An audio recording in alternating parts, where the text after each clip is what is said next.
Hello, World History class. This week we're going to be looking at our review of the Greek world. Moving on to PowerPoint question number 1. Despite consisting of independent states, why were the Greeks able to form a cohesive culture?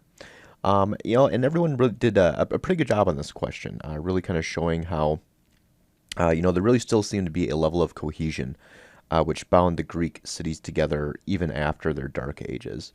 Now, this could have stemmed from the shared literary and religious traditions, which, you could trace back to the Mycenaeans. It can also stem from the fact that all the cities shared similar geographic conditions and ways of life. That likely helped in this. In other words, despite maintaining their political independence, it was easy for them to see similarities with their neighbors and to form a regional culture. So it's important when you're thinking about the Greeks to remember that. We're talking about more about smaller regional cultures that form, or smaller independent states, I should say, which form a larger regional culture.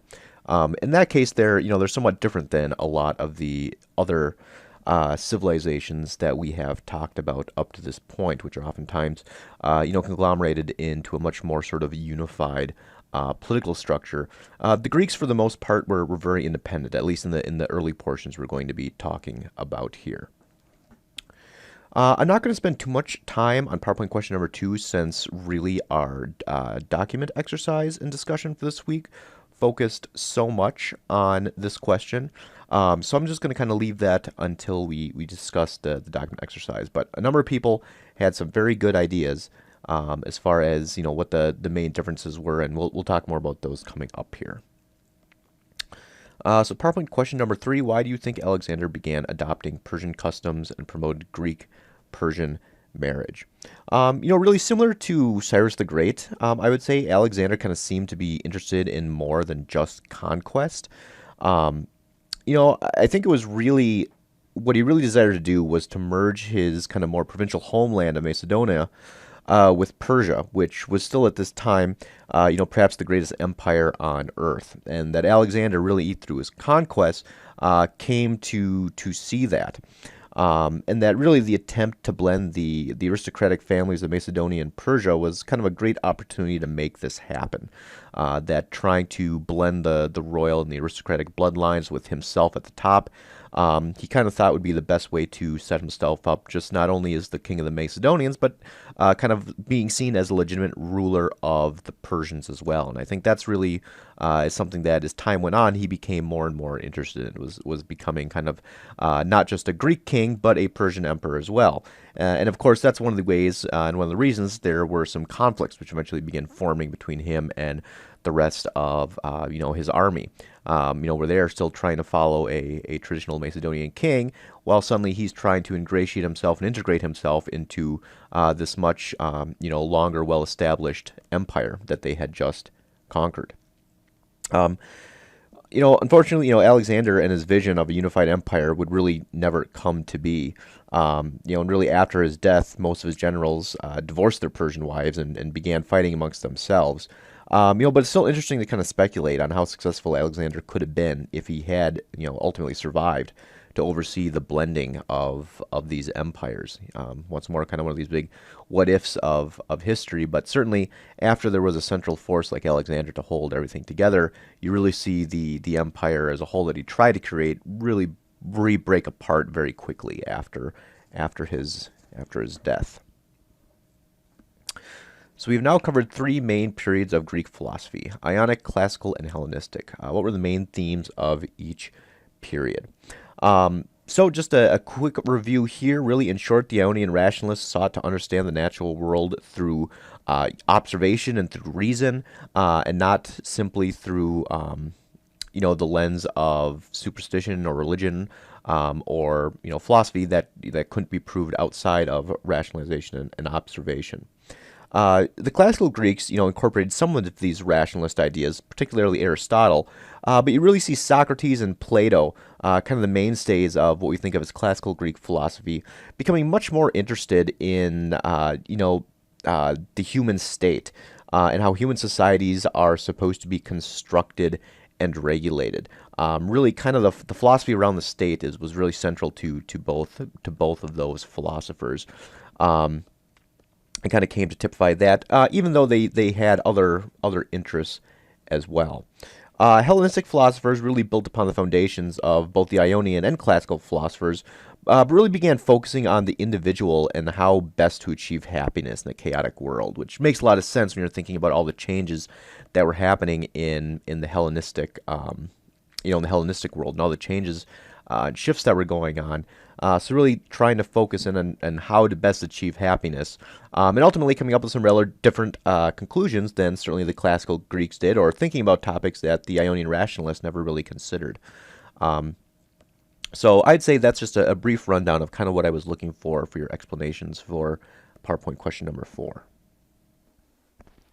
So moving on to PowerPoint question number 5, do you notice any similarities between these Greek philosophies and any of the other axial age religions that we have studied so far? And people came up with some really excellent observations here, comparing it to Confucianism, to Taoism, comparing some of the philosophies to Buddhism and Hinduism. And I think really when you're looking at the Hellenistic philosophy, and it's really interesting how close they ultimately do end up coming to reflect and become similar to some of these other elements that we see in other axial age religions, particularly Buddhism and Hinduism. For example, you can look at cynicisms kind of equating material success, wealth, and power with suffering, which is very similar to Buddhism. Along with the idea of being able to achieve freedom when liberated from materialistic constraints. That's a big element in both Buddhism as well as cynicism.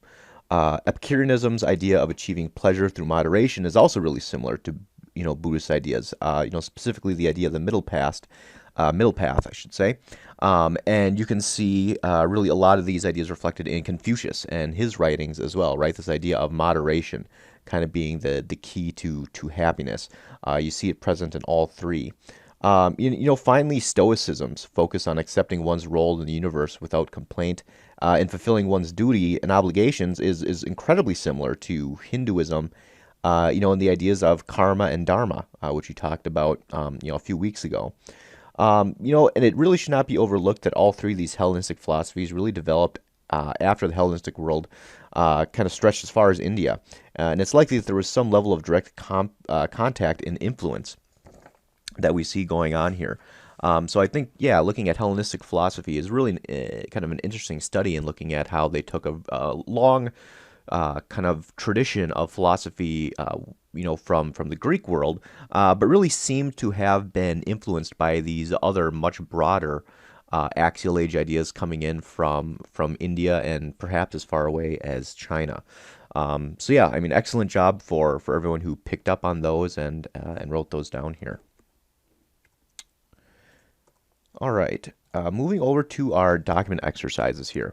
I love these two documents because they really do a great job of exemplifying a lot of things that were talked about in the PowerPoint and making a pretty clear contrast between Athens and Sparta, and how ultimately, despite being part of kind of the same Greek culture, they ended up becoming very, very different societies. And I think people really picked up on that.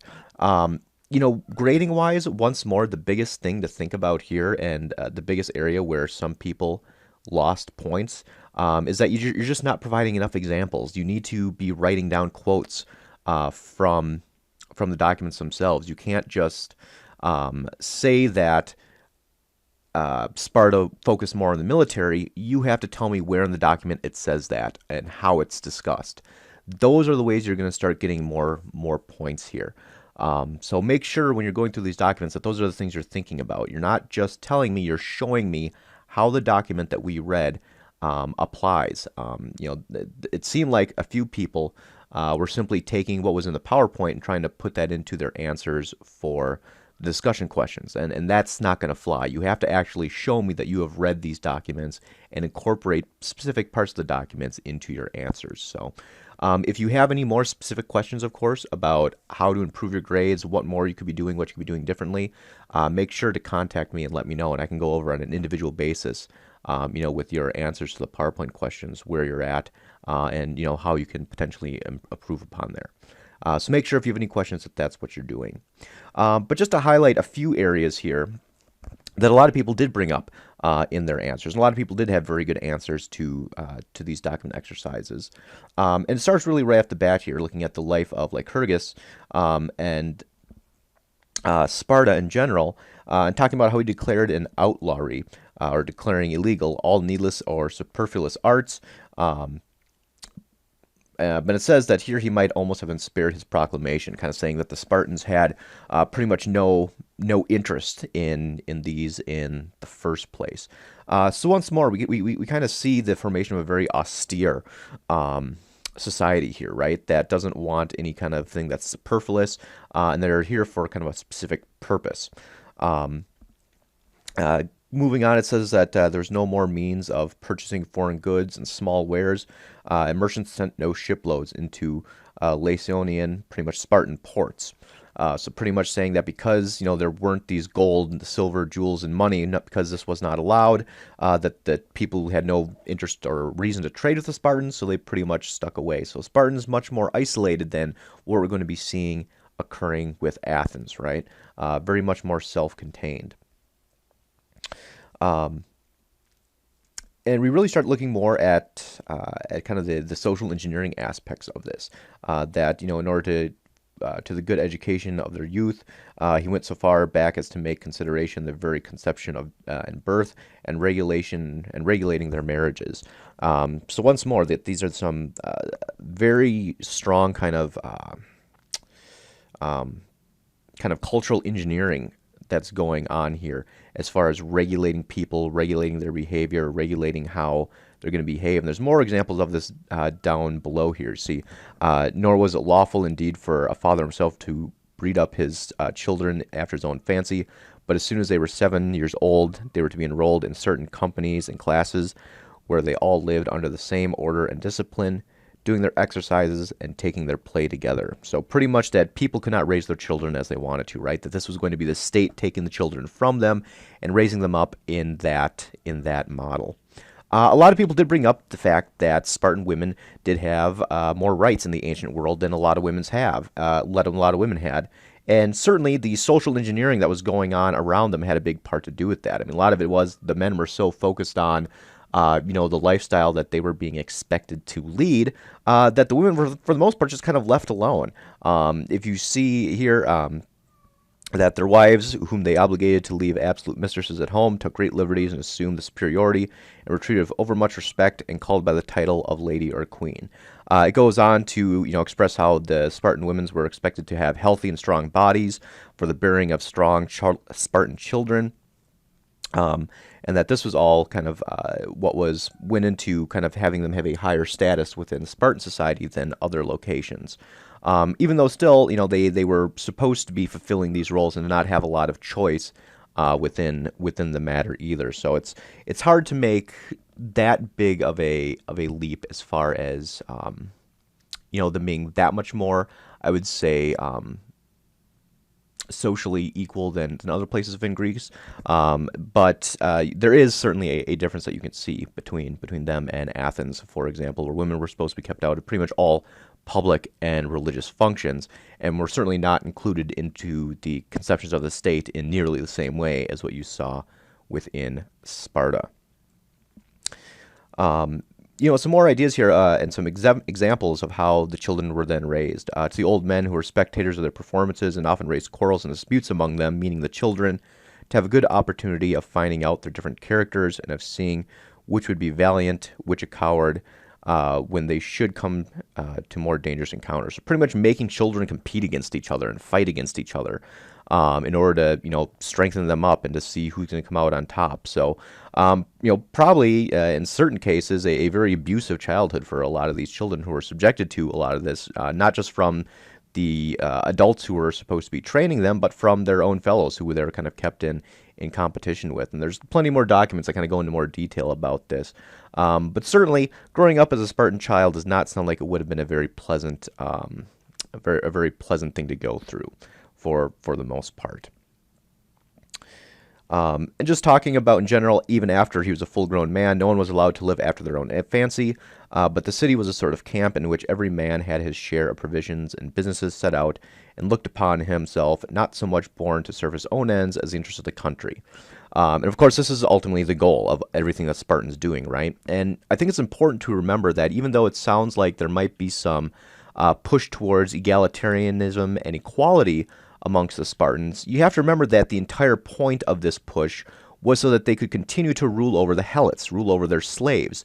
The only reason that the Spartans really constructed this entire social engineering that they came up with was to continue to control a much larger enslaved population. So as much as it's easy to kind of see them as having certain aspects that seem like they might be more egalitarian, for example, the treatment of their women and trying to make everyone within society the same, it's only within Spartan society and not within the larger society of people who lived within Sparta, because there's an entire class of people, the Helots, who are being left out of this equation, who are not included into this, and were subject to even more abuse by the Spartan people.